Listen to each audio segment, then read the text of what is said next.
ഇന്ന് വളരെ സന്തോഷമുള്ളൊരു കാര്യം, ഫ്ലവേഴ്സിൽ നിന്ന് പുതിയ 2 പരമ്പരകൾ ആരംഭിക്കുകയാണ്. രാത്രി 8:30 രാത്രി 9 മണിക്കും. 8:30 വീട്ടിലെ വിളക്കും, രാത്രി 9 മണിക്ക് മഹാലക്ഷ്മിയും. അപ്പോൾ ഈ 2 കുടുംബ പരമ്പരകളിലെയും താരങ്ങൾ ഈ മോർണിംഗ് ഷോയിൽ എൻ്റെ അതിഥികളായി വരുന്നു. വീട്ടിലെ വിളക്കിലെ ശരത്തും സ്നിഷയും വരും. അതുപോലെ തന്നെ മഹാലക്ഷ്മിയിലെ നയനയും നമുക്കൊപ്പം ചേരും. ആദ്യം നമുക്ക് ഇവരെ രണ്ടുപേരെയും സ്വാഗതം ചെയ്യാം. ടെലി ട്രാൻസ്പോർട്ടിംഗ് സ്റ്റുഡിയോ സംവിധാനം ഉപയോഗിച്ചവർ നമുക്കൊപ്പം ചേരുകയാണ്. Good morning. Good morning. ശരത്തെ, എന്തൊക്കെയാണ് വിശേഷങ്ങൾ? പറയൂ. Good morning. ആഹാ, ഇന്നലെ തുടങ്ങാൻ പോകുന്നത് സാർ. നമസ്കാരം. ആദ്യം തന്നെ ശ്രീകണ്ഠൻ നായർ സാർക്ക് ഒരു ബിഗ് സല്യൂട്ട്. എന്താണ്? റേഡിയോ മുതൽ ഏഷ്യാനെറ്റ് മുതൽ ഇങ്ങോട്ട് താങ്കളുടെ അല്ലെങ്കിൽ സാറിൻ്റെ ആ ഒരു എനർജി നമുക്കെല്ലാവർക്കും കിട്ടണമെന്നാണ് ഇപ്പോൾ എല്ലാവരും പ്രാർത്ഥിക്കുന്നത്. എൻ്റെ സുഹൃത്തായിട്ടുള്ള പല മീഡിയയിലുള്ള ആൾക്കാരും പറഞ്ഞു, ഞങ്ങൾക്കും രാവിലെ എത്തേണ്ടി വരികയാണ് സാറിൻ്റെ ചുറുചുറുക്ക് കാരണം, ബാക്കിയുള്ള ചാനൽസിലെ ആൾക്കാർക്കും സ്റ്റുഡിയോയിലേക്ക് നേരത്തെ എത്തേണ്ടി വരികയാണെന്നുള്ള രീതിയിൽ തന്നെ കമൻസ് കേട്ടിട്ടുണ്ട്. അതുകൊണ്ട് സാറിന് ഒരു big salute first of all. Okay, thank you ശരത്തെ. അങ്ങനെയൊന്നുമില്ല ശരത്തെ, ജീവിച്ചു പോകാൻ വേണ്ടിയുള്ള ഒരു പെടാപ്പാട്, അത്രേ ഉള്ളൂ. അപ്പോൾ നമ്മുടെ പരമ്പരയെ കുറിച്ച് പറഞ്ഞാൽ വീട്ടിലെ വിളക്കിൽ തെളിയൂ. തീർച്ചയായിട്ടും തീർച്ചയായിട്ടും വീട്ടിലെ വിളക്കിലെ 2 താരങ്ങളാണ് ഇപ്പോൾ നമ്മൾ രണ്ടുപേരും. ഞാൻ സ്നിഷ അടുത്ത് നിൽപ്പുണ്ട്. സ്നിഷയാണ് ഇതിൻ്റെ ഹീറോയിൻ. ഞാൻ സ്നിഷയെ സപ്പോർട്ട് ചെയ്യുന്ന വീട്ടിലെ ഒരു കുഞ്ഞു വിളക്കാണ്. കഥാപാത്രത്തിൻ്റെ പേര് ചേട്ടനാണ്. വിനയചന്ദ്രൻ എന്നാണ് എൻ്റെ കഥാപാത്രത്തിൻ്റെ പേര്. വിസ്മയെക്കുറിച്ച് വിസ്മയ കൂടുതലായിട്ട് പറയും. അപ്പോൾ ആ വീട്ടിലെ എല്ലാ കാര്യങ്ങളും ഏറ്റെടുത്ത്, സാധാരണ കേരളത്തിലെ അല്ലെങ്കിൽ ഭാരതത്തിലെ ഒരു ചെറുപ്പക്കാർ ചെയ്യുന്ന ആ കാര്യം തന്നെയാണ്. വീട്ടിലെ എല്ലാ ഭാരങ്ങളും ഏറ്റെടുത്തുകൊണ്ട് മുന്നോട്ട് പോകുമ്പോഴാണ് അവിചാരിതമായ പല സംഭവങ്ങളും സംഭവിക്കുമ്പോൾ, ആ കഥ ഞാൻ പുറത്തേക്ക് പറയുന്നില്ല, അങ്ങനെ സംഭവിക്കുമ്പോൾ വീട്ടിലെ വിളക്കായി ഉദിച്ചു വരുന്ന ആളാണ് വിസ്മയ. അപ്പോൾ എന്തായാലും കാണുന്ന എല്ലാവരും 24-ന്റെ പിന്നെ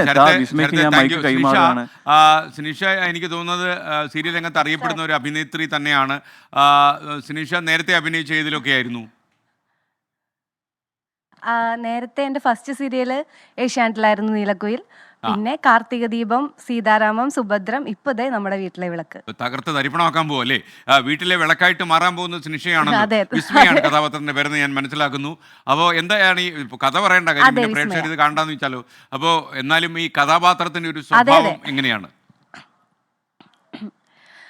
വിസ്മയ ഭയങ്കര ബോൾഡ് ആയിട്ടുള്ള ഒരു പെൺകുട്ടിയാണ്. MBBS പഠിക്കുന്ന ഒരു പെൺകുട്ടിയാണ്.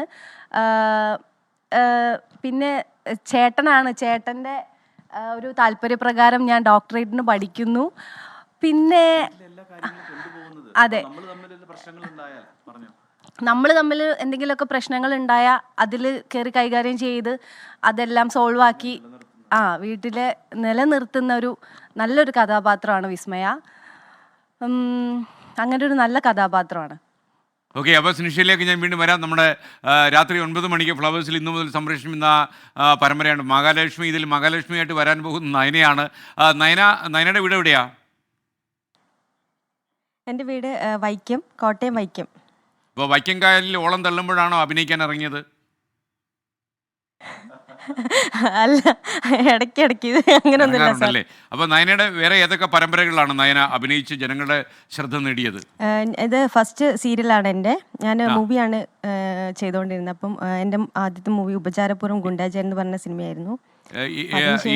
ഏത് മൂവിയിലായിരുന്നു? സീരിയലിന്റെ ഫസ്റ്റ് ടൈം ഉപചാരപൂർവ്വം ഗുണ്ടാജൻ. നയനയുടെ മുഖം പ്രേക്ഷകർ ഓർമ്മയ്ക്കുണ്ടാവും. കാര്യം 24-ന്റെ ഒരു പ്രൊമോയിൽ, ഒരു പ്രൊമോഷണൽ ട്രെയിലറിൽ നയന അഭിനയിച്ചിരുന്നു. അതെനിക്ക് ഓർമ്മയുണ്ട്. ഓക്കെ, നയന ചെയ്യാൻ പോകുന്ന കഥാപാത്രം ഈ മഹാലക്ഷ്മിയിലെ പ്രൊമോ ചെയ്തിട്ടുണ്ടായിരുന്നു. അതെ, എനിക്ക് ഓർമ്മയുണ്ട്. ഈ മഹാലക്ഷ്മിയിലെ ഈ കഥാപാത്രത്തിന്റെ ഒരു സ്വഭാവം എങ്ങനെയാ? നയന കത്തിക്കറുവോ? മഹാലക്ഷ്മി അറിയില്ല സാർ, അങ്ങനെ വരണം എന്നാണ് എൻ്റെയും പ്രാർത്ഥന. അതേപോലെ തന്നെ മഹാലക്ഷ്മി ഒരു പാവം പെൺകുട്ടിയാണ്, എന്നാൽ അത്യാവശ്യം ബോൾഡായിട്ടുള്ള ഒരു ക്യാരക്ടറാണ് കുട്ടിക്കുള്ളത്. പിന്നെ ഒരു സാധാരണ മീൻസ് ഒരു ഇപ്പം നമ്മൾക്ക് സമൂഹത്തിൽ നമ്മൾ കേൾക്കാറുണ്ട്, ഹാൻഡിക്യാപ്ഡ് ആയിട്ടുള്ള ഒരുപാട് ആൾക്കാരെ കുറിച്ച് കേൾക്കാറുണ്ട് അല്ലേ. അപ്പോൾ അതിൽ അങ്ങനെ ഒരു കുടുംബജീവിതം സ്റ്റാർട്ട് ചെയ്യുമ്പോൾ ഒരു കുട്ടി അല്ലെ ഒരു പെൺകുട്ടി അനുഭവിക്കേണ്ടി വരുന്ന കുറേ കാര്യങ്ങളും എന്തൊക്കെയാണ് അങ്ങനെയുള്ള ഒരു വ്യക്തി നമ്മുടെ അവർക്കുണ്ടാകുന്ന മാനസികമായിട്ടുള്ള പ്രശ്നങ്ങളും അതേപോലെ ആ ഒരു സ്റ്റോറി അങ്ങനെയാണ് ആ സ്റ്റോറി പോയിക്കൊണ്ടിരിക്കുന്നത്. അവർ തമ്മിലുള്ള ആ ഒരു അറ്റാച്ച്മെൻറ്റും ഒരു കണക്ഷനും ഒക്കെ തന്നെയാണ് ഒരു സ്റ്റോറി പോകുന്നത്. അപ്പം പ്രേക്ഷകർക്ക് ഇഷ്ടപ്പെടുമെന്ന് വിചാരിക്കുന്നു. കാര്യം നമ്മൾ തന്നെ സമൂഹത്തിൽ ഒരുപാട് ഇങ്ങനത്തെ ആൾക്കാരെ കാണുന്നുണ്ടല്ലോ. അപ്പം നല്ലൊരു കഥയാണ്, എല്ലാവർക്കും ഇഷ്ടപ്പെടുമെന്ന് വിചാരിക്കണം. അപ്പോൾ 9 മണിക്ക് വരുന്ന മഹാലക്ഷ്മിയാണ് നയന അഭിനയിക്കാൻ പോകുന്നത്. 8:30 വരുന്ന ഈ വീട്ടിലെ വിളക്കുകാരിയും നയനയായിട്ട് നേരത്തേക്ക് അറിയുമോ? നമ്മള് നമ്മുടെ പ്രൊമോ ഷൂട്ടിൽ പരിചയപ്പെട്ടതാണ്, പിന്നെ ഇപ്പോഴാണ് കാണുന്നത്. ഓക്കെ, അപ്പം നിങ്ങൾ 8:09 തകർക്കും. ശരത്തിനൊന്ന് മൈക്ക് കൊടുത്താൽ ഞാനൊരു ചോദ്യം ചോദിക്കാം. ശരത്തെ, ഈ പരമ്പരകൾ ആളുകൾ കാണണം എന്നുള്ളത് എന്തുകൊണ്ട് പറയും? കാരണം ഏതാണ്ട് ഒരു 3-3.5 കോടി ആൾക്കാർ പരമ്പരകൾ കാണും. ഒരു 10 ലക്ഷം പേര് സിനിമ കണ്ട സിനിമ ലാഭമാകും. പക്ഷേ അങ്ങനെ അതിൻ്റെ എത്രയോ ഇരട്ടിയാണ് ഈ പരമ്പരകൾ കാണുന്ന പ്രേക്ഷകരുടെ എണ്ണം. അപ്പോൾ എന്തിന് ഈ പരമ്പര രണ്ടും കാണണം? കാരണം ഇപ്പോൾ നേരത്തെ ശ്രീകണ്ഠൻ സാറ് വാർത്തകൾ വായിക്കുമ്പോൾ പറയുകയുണ്ടായി, ഒരുപാട് നമുക്ക് നെഗറ്റീവായിട്ടുള്ള അല്ലെങ്കിൽ ഇപ്പോഴത്തെ ചെറുപ്പക്കാർ എന്തുകൊണ്ടാണ് ഇങ്ങനെ വഴിതെറ്റി പോകുന്നതിനെക്കുറിച്ച് അല്ലെങ്കിൽ ഇത്ര അധികം പ്രശ്നങ്ങളൊക്കെ സൃഷ്ടിക്കപ്പെടുന്നത് എന്നുള്ളത് സാറ് നേരത്തെ ന്യൂസിൽ വായിക്കുകയുണ്ടായി. അപ്പോൾ അതുകൊണ്ട് തന്നെ ഇതിൽ നന്മയെ മുൻപോട്ട് വെച്ച് മുന്നോട്ട് പോകുന്ന പരമ്പരകളാണ് രണ്ടും. ഒരു കുടുംബത്തിൽ ഒരു പ്രശ്നം ഉണ്ടായിക്കഴിഞ്ഞാൽ ആ പ്രശ്നത്തിൽ നിന്ന് ഒളിച്ചോടുകയല്ല വേണ്ടത്. ആ കുടുംബത്തിൻ്റെ ഭാഗമായി നിന്ന് ആ ത്യാഗം എന്ന് പറയുന്ന വലിയൊരു കാര്യമാണ്. നമ്മുടെ കുടുംബത്തിന് വേണ്ടി നമ്മുടെ ഇഷ്ടങ്ങളൊക്കെ മാറ്റിവെച്ച് കുടുംബത്തിൻ്റെ നന്മയ്ക്ക് വേണ്ടി പ്രവർത്തിക്കുന്ന ആൾക്കാരാണ് ഇന്നത്തെ കാലത്ത് കൂടുതൽ വേണ്ടത്. അപ്പോൾ അതുകൊണ്ട് തന്നെയാണ് ഞാൻ പറയുന്നത്, ഈ രണ്ട് പരമ്പരകളിലും അത്ര നന്മയുള്ള കഥാപാത്രങ്ങളാണ് നിങ്ങളുടെ മുമ്പിലേക്ക് എത്താൻ പോകുന്നത്. അപ്പോൾ അതുകൊണ്ടാണ് എല്ലാവരും കാണുക. നമുക്ക് ജീവിതത്തിലെ ചില പാഠങ്ങൾ, ബാലപാഠങ്ങൾ നമ്മൾ പഠിച്ചിരിക്കേണ്ടതുണ്ട്. നമ്മൾ മറ്റുള്ളവർക്ക് വേണ്ടി എന്തൊക്കെ ചെയ്യാൻ സാധിക്കും, കുടുംബത്തിന് വേണ്ടി എന്തൊക്കെ ചെയ്യാൻ സാധിക്കും. അപ്പോൾ അതിനൊരു ഉത്തമ ഉദാഹരണമായിട്ടാണ് ഈ രണ്ട് പരമ്പരകളും വരുന്നത് എന്നാണ് എനിക്ക് തോന്നുന്നത്. അതുകൊണ്ടാണ് തീർച്ചയായും പ്രേക്ഷകർ ഇത് കാണേണ്ടത്. ശരത്തെ, എനിക്കൊന്ന് സ്നിഷയോട് സംസാരിക്കണം. കാര്യം സ്നിഷ വീട്ടിലെ വിളക്കം പിടിച്ച് നിൽക്കുകയാണല്ലോ. അപ്പോൾ സ്നിഷയ്ക്ക് ടെൻഷൻ ഉണ്ടോ എന്നാണ് എനിക്ക് അറിയേണ്ടത്. ടെൻഷൻ ഉണ്ടോ സ്നിഷ? കാര്യം ഇന്ന് 8:30 മണിക്ക് റിലീസ് ചെയ്യല്ലേ? അതെ, ടെൻഷൻ എന്ന് പറയാനില്ല. പ്രേക്ഷകർക്ക് ഇഷ്ടമാവും എന്ന് തന്നെയാണ് നമ്മുടെ വിശ്വാസം. കാരണം അത്രയും നല്ലൊരു സ്റ്റോറിയാണ് വീട്ടിലെ വിളക്കിൻ്റെതും മഹാലക്ഷ്മിയുടേതും. അതുകൊണ്ട് വലിയ ടെൻഷനൊന്നുമില്ല, പക്ഷെ എന്നാലും ചെറിയൊരു ടെൻഷനുണ്ട് സാർ. അല്ല, ഞാൻ ഇന്നലെ അതിൻ്റെ ചില ഭാഗങ്ങൾ കണ്ടു. എനിക്ക് വളരെ ഇഷ്ടപ്പെട്ടു രണ്ട് പരമ്പരകളും. ഒരു കാര്യം ചെയ്യാം, നമുക്ക് ആദ്യം ഈ വീട്ടിലെ വിളക്കിൻ്റെ ഒരു പ്രൊമോഷണൽ ട്രെയിലർ കൂടി പ്രേക്ഷകരെ ഒന്ന് കാണിച്ചു കൊടുക്കാം. പ്ലേ. വിസ്മയ, നീ ഒരു മെഡിക്കൽ സ്റ്റുഡന്റ് അല്ലേ? സറോഗസിയെ കുറിച്ച് ഞാൻ നിനക്ക് പറഞ്ഞു തരേണ്ട കാര്യമുണ്ടോ?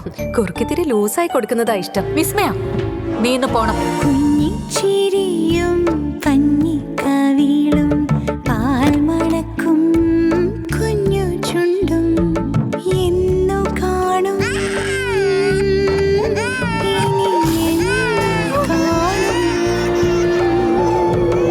ഈ പ്രപഞ്ചത്തിലെ എല്ലാ ശക്തിയും ഉള്ളിലുള്ളവളാണൊരമ്മ. പുതിയ പരമ്പര വീട്ടിലെ വിളക്ക് ഇന്ന് ആരംഭിക്കുന്നു. എല്ലാ ദിവസവും രാത്രി 8:30 ഫ്ലവേഴ്സിൽ. സ്നിഷ, കനൽ പോലെ ഒരു അമ്മ വരുന്നു എന്നുള്ളത് സന്തോഷം. All the best. ഇന്ന് 8:30 മണിക്കാണല്ലോ അതിൻ്റെ റിലീസ്. ഇനി നമുക്ക് 9 മണിക്ക് വരുന്ന മഹാലക്ഷ്മിയിലേക്കാണ് നമ്മൾ പോകുന്നത്. നയന, ഒരുപക്ഷെ നയന സിനിമയിൽ അഭിനയിച്ചു, എന്നാൽ ഇത് മിനി സ്ക്രീനിൽ വേറൊരു അനുഭവമാണ്. പെട്ടെന്ന് തന്നെ റിസൾട്ട് വരും. സിനിമയാകുമ്പോൾ നമ്മൾ ഷൂട്ട് ചെയ്ത് എത്രയോ ദിവസങ്ങൾ കഴിഞ്ഞാണ് പ്രേക്ഷകരെക്കുറിച്ച് അഭിപ്രായം പറയുക. ഇത് നമുക്ക് വെട്ടെന്ന് മുറി 2 എന്ന് പറഞ്ഞ പോലെ നല്ലതാണെങ്കിൽ അപ്പം തന്നെ പ്രതികരണം കിട്ടും, മോശമാണെങ്കിൽ അടി അപ്പം തന്നെ കിട്ടും. അപ്പോൾ എന്താണ് നയന ഇന്ന് 9 മണിക്ക് മഹാലക്ഷ്മി ഫ്ലവേഴ്സിൻ്റെ സ്ക്രീനിൽ വരുമ്പോൾ എന്താണ് പറയാനുള്ളത്? മാത്രമല്ല ഒരു കാര്യം കൂടി ഞാൻ പറയാം, അഭിനേതാക്കളുടെയും ഈ അവതാരകരുടെയും ഏറ്റവും വലിയ ഗോൾഡൻ സ്ക്രീനാണ് ഫ്ലവേഴ്സ്. ഒരിക്കൽ മാത്രം പ്രത്യക്ഷപ്പെട്ട ആളുകൾ പോലും പെട്ടെന്ന് പ്രശസ്തി എടുക്കുന്ന ഒരു കാര്യമുണ്ട്. തള്ളുകയാണെന്ന് പ്രേക്ഷകർ വിചാരിക്കേണ്ട, അത് അതിലൊരു യാഥാർത്ഥ്യമാണ്. പറയുന്ന അതിനാ ഇപ്പോൾ സീരിയൽ രംഗത്താണെന്നുണ്ടെങ്കിലും ഒരുപാട് ഹിറ്റ് മേക്കേഴ്സ് ആയിട്ടുള്ള രണ്ട് സ്ക്രിപ്റ്റ് റൈറ്ററും അതേപോലെ തന്നെ ഡയറക്ടറും ആയിട്ടുള്ള സ്ക്രിപ്റ്റ് റൈറ്റിംഗ് പ്രദീപ് പണിക്കർ എന്ന് പറഞ്ഞ ആളാണ്. അതേപോലെ തന്നെ പ്രവീൺ കിടക്കാവൂർ എന്ന് പറഞ്ഞ ഡയറക്ടറാണ്. അപ്പോൾ ഒരുപാട് ഹിറ്റ് ആയിട്ടുള്ള സീരിയൽസ് ചെയ്തിട്ടുണ്ട്. അപ്പോൾ ഇവരുടെ കൂടെ വർക്ക് ചെയ്യാൻ പറ്റിയത് തന്നെ ഏറ്റവും വലിയ ഭാഗ്യമായിട്ടാണ് ഞാൻ കാണുന്നത്. ലൈക്ക് ഒരുപാട് ഹിറ്റായിട്ടുള്ള കറുത്തമുത്ത്, കുങ്കുമപ്പൂ, ഇതൊക്കെ പ്രേക്ഷകർ ഒരുപാട് കണ്ടിട്ടുള്ള സീരിയൽസ് ആണല്ലോ. അപ്പം അവർ ആ ഒരു ടീമാണിത് ചെയ്യുന്നത്. പിന്നെ ഇത് നമ്മുടെ സാറ് പറഞ്ഞ പോലെ എല്ലാവരും ഒരുപാട് പ്രേക്ഷകരുള്ള നമ്മുടെ ഫ്ലവേഴ്സ് ചാനലിൽ കൂടിയിട്ടാണ് ഇത് പോകുന്നത്. അപ്പം എനിക്ക് തോന്നുന്നു എല്ലാവർക്കും ഇഷ്ടപ്പെടുന്ന ഒരു ക്യാരക്ടറും അതേപോലെ ഒരുപാട് സപ്പോർട്ടിംഗ് ആയിട്ടുള്ള ആർട്ടിസ്റ്റുകളും ഒരുപാട് സപ്പോർട്ടിങ് ഇവരൊക്കെ ഉള്ളത് കൊണ്ടാണ് എനിക്കും ലൈക്ക് നമുക്ക് കാണുമ്പോൾ ആൾക്കാർ ഇഷ്ടപ്പെടും. എന്തായാലും ഒരുപാട് ആൾക്കാരുണ്ട് സീനിയേഴ്സ് ആയിട്ടുള്ള സീരിയൽസിലുള്ള ഒരുപാട് ആൾക്കാർ. ഞാൻ ഫ്രഷറാണ്, എന്നാലും ഒരുപാട് സീനിയേഴ്സ് ആയിട്ടുള്ള ആൾക്കാർ ഇതിനകത്ത് ചെയ്യുന്നുണ്ട്. എല്ലാവർക്കും ഇഷ്ടപ്പെടുമെന്നാണ് എൻ്റെ ഒരു വിശ്വാസം. 9 മണിക്ക് എന്തായാലും സാറും കാണണം. ഓക്കെ, തീർച്ചയായിട്ടും കാണാം നയന. ഞാൻ ഇന്നലെ അതിൻ്റെ കുറച്ച് ഭാഗം കണ്ടു, എനിക്ക് വളരെ ഇഷ്ടമായി. അപ്പോൾ ഇഷ്ടമായെന്ന് ഞാൻ പൊതുവെ നിങ്ങളെ പ്രശംസിക്കാൻ വേണ്ടി പറഞ്ഞതല്ല. നമുക്കൊരു കാര്യം, ഞാൻ എൻ്റെ ഒരു ട്രെയിലർ ഞാൻ കുറച്ച് ഭാഗം ഒന്ന് കാണിച്ചു തരാം. ധീരന ധീരന ധീര ധീം ധീം ധീരന ധീരന നന ധീം ധീം തന ധീം തന ധീം തന ധീം. അവൾ എനിക്ക് സ്വന്തമാണെന്ന് ഇപ്പോഴും വിശ്വസിക്കാനാവാത്തത് എന്തുകൊണ്ടാണ്? വൈകിട്ടില്ല. ഈ നിമിഷത്തിലും മഹാലക്ഷ്മിക്ക് തിരികെ പോകാം.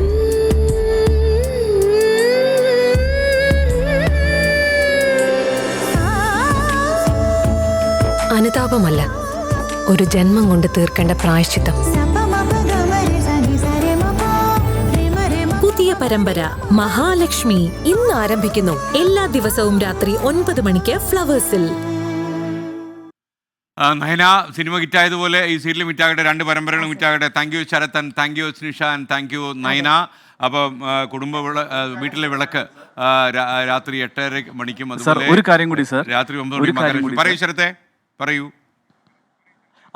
നമ്മുടെ കുടുംബ പ്രേക്ഷകർക്ക് എല്ലാവർക്കും അറിയാവുന്ന ഹിറ്റ് സീരിയലുകൾ നമുക്കായി സമ്മാനിച്ചിട്ടുള്ള ഡോക്ടർ എസ് ജനാർദ്ദൻ സാറാണ് ഇതിൻ്റെ പിന്നിൽ പ്രവർത്തിക്കുന്നത്. കഥയാണെങ്കിലും അതെ, ഡയറക്ഷൻ ആണെങ്കിലും അതെ. അപ്പോൾ അദ്ദേഹത്തിൻ്റെ ഈ സമൂഹത്തിനോടുള്ള പ്രതിബദ്ധതയും എന്താ പറയുക, കഥയിലുള്ള ആഴത്തിലുള്ള അറിവും എല്ലാം ഈ സീരിയലിന് ഉപകാരപ്രദമാണ്. അതുകൊണ്ട് പ്രേക്ഷകരോടും കൂടി പറയാണ്, ഞങ്ങളുടെ സീരിയലുകൾ കണ്ട് ഇതിനെ വിജയിപ്പിക്കണം എന്ന് ഞാൻ പ്രേക്ഷകരോടും കൂടി പറയുകയാണ്.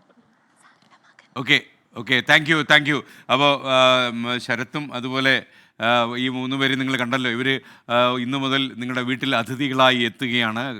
വീട്ടിലെ വിളക്ക് രാത്രി 8:30 അതുപോലെ മഹാലക്ഷ്മി രാത്രി 9 മണിക്കും സംപ്രേഷണം ചെയ്യും. വളരെ ഈ ടെലിവിഷൻ പരമ്പരകൾ നിർമ്മിക്കുന്നതിൽ അവഗാഹവും അതുപോലെ പരിചയസമ്പന്നതയും പ്രകടമാക്കി സൂപ്പർ ഹിറ്റ് പരമ്പരകൾ മലയാളിക്ക് സമ്മാനിച്ച സംവിധായകരും തിരക്കഥാകൃത്തുക്കളുമാണ് ഈ പരമ്പരയ്ക്ക് മുന്നിൽ, അതുള്ള പ്രൊഡക്ഷൻ ഹൗസും. അപ്പോൾ താങ്ക് യു. തിരുവനന്തപുരത്ത് നിന്നാണ് ഇവർ നമുക്കൊപ്പം TTH വഴി ചേർന്ന്. Thank you. പോയി നിങ്ങൾ അത്യാവശ്യം ചായ കഴിക്കുക, പിന്നീട് നമുക്ക് കാണാം. ഇനി മറ്റു വാർത്ത. അപ്പോൾ പ്രേക്ഷകർ മറക്കണ്ട, നിങ്ങൾ ഈ പരമ്പരകൾ കാണുക. കാര്യം ചില ആൾക്കാർ വന്ന് പരമ്പര കൊണ്ട് ദ്രോഹമല്ലേ ഉണ്ടാകൂ, മാതൃകയാകുന്ന പരമ്പരകൾ ഉണ്ടാക്കാൻ കഴിയും എന്നുകൂടി ഫ്ലവേഴ്സ് തെളിയിക്കുകയാണ്.